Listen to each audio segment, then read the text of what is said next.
What's up guys, it's Scoopman5000. Today we got what I would call an advanced look at the DC Multiverse Azrael in the Batman armor. So apparently this is hitting. I know right now the Dark Knight's metal is hitting and I'm still waiting to find those. I have some of them pre-ordered on Walmart, but that seems like it's going to take forever, but it seems like those are hitting. And then this Azrael Batman armor is hitting in Targets very loosely, very selectively right now. I was able to find one on eBay and the price wasn't terrible, but don't be like me, don't overspend on these figures. They're going to be in Walmart and Target soon enough. McFarlane DC Multiverse so far has not been that hard to get, but nonetheless, here we are. So this is Azrael in the Batman armor. This comes from Batman Curse of the White Knight. So if you've collected the other White Knight figures so far, you got more to add to your shelf. I actually only have the Batman from White Knight, but for a lot of you, this is just going to be similar to the Hellbat, just a cool Batman armor for your shelf. So the box is the DC Multiverse that we've had for the whole year so far. We're used to it at this point, a couple waves in. You get a nice big window, everything you're gonna get in the box. Here's your look at the side, and here's the other. And then on the back, we get a nice big comic book art of the character, and then we got the collect them all, some other characters from Multiverse. So that's the new metal wave, including Dawnbreaker, Devastator, Murder Machine, and Grim Knight.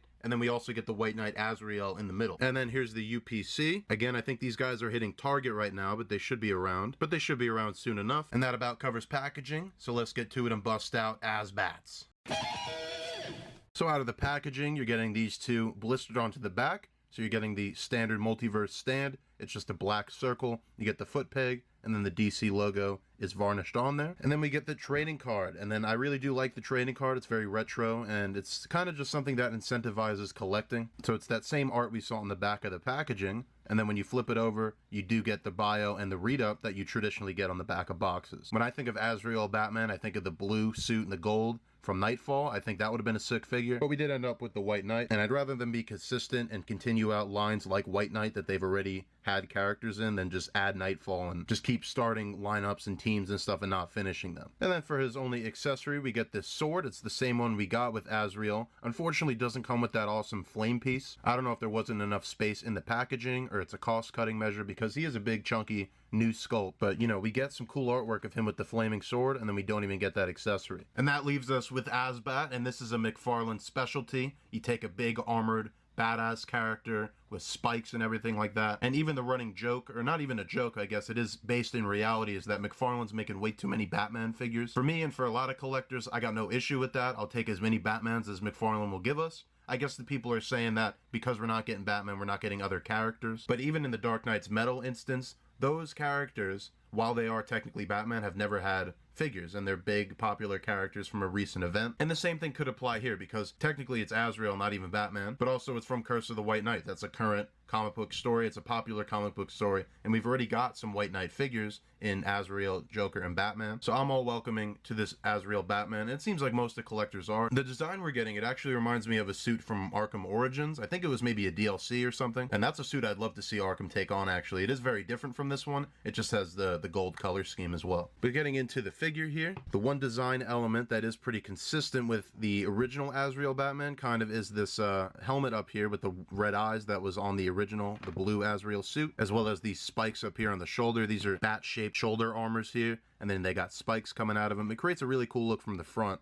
It's kind of got a bunch of spikes coming up, but a better look at that head sculpt. It's a bit of Arkham Knight, it's a bit of Spawn. It's just, you know, that armored look with the eyes exposed. It's very good overall, and that's the main thing about these McFarlane DC figures, is that the sculpting is totally unmatched by any other figure that's $20.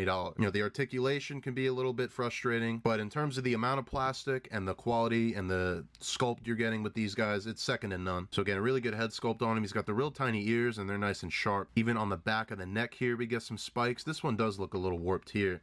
It's not really stretchy, it just seems like that's how it was packaged. While we're back here, we get a nice look, and I don't usually like sculpted capes, but this one actually is very nice. It's not something you could really get with a cloth cape. It doesn't really take up space, and it's light. It's very light material. I like this cape a lot better than the, you know, the Wave 1 capes we got with Batman and Superman. You get a very almost Batman Beyond looking chest symbol. Even if you bring in that card here with the artwork, it looks even more pointed on the actual artwork. Here it's just a bit more straight up top. You get those same gold accents outside of these bat shoulder pauldrons here. And then this extra padding on the side is gold. And then also the utility belts down here, even underneath the armor a little bit. That's a cool little piece. It looks like it's all moving parts, different layers over here. And then other than that, you just get a lot of straps and you get a lot of lines and stuff like that. Just give it a very armored, very tactical look, which is contrasted by the arms here. These are smooth arms here. And you can even see the butterfly joint over here.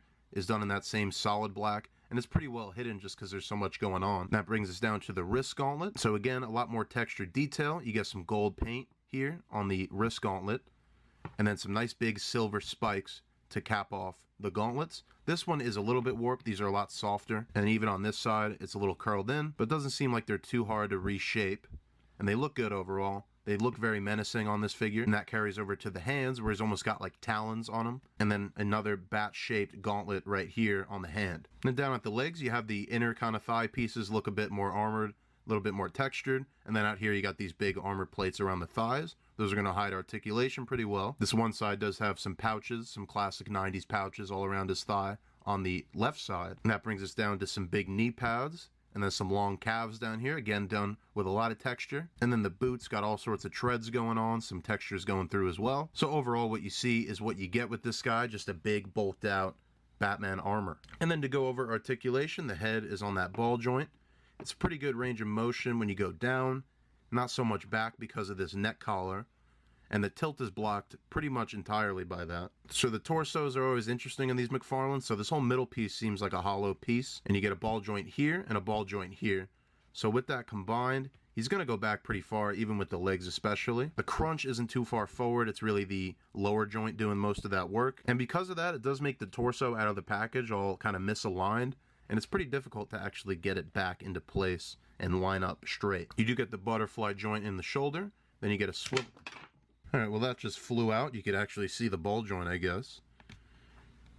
Thankfully that snaps right back into place, but you get the butterfly joint, and then you also get the ball joint, so a good range of motion on the shoulder when you don't break it. These shoulder pieces are on ball joints of their own, it looks like, so they get out of the way, which is a real nice touch. So you can move the shoulder pieces up to accommodate the arms. So yeah, the hinge is what seems really tight on this. I keep pulling it out when I do the hinge, but it's definitely there. It seems entirely stuck on this one, which is kind of unfortunate.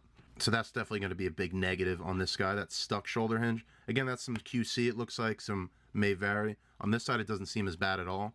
He does hinge on this side, but completely stuck over here, so that's not good. You do get an upper bicep cut. You get a single jointed elbow, which is to be expected on a big character like this from McFarlane.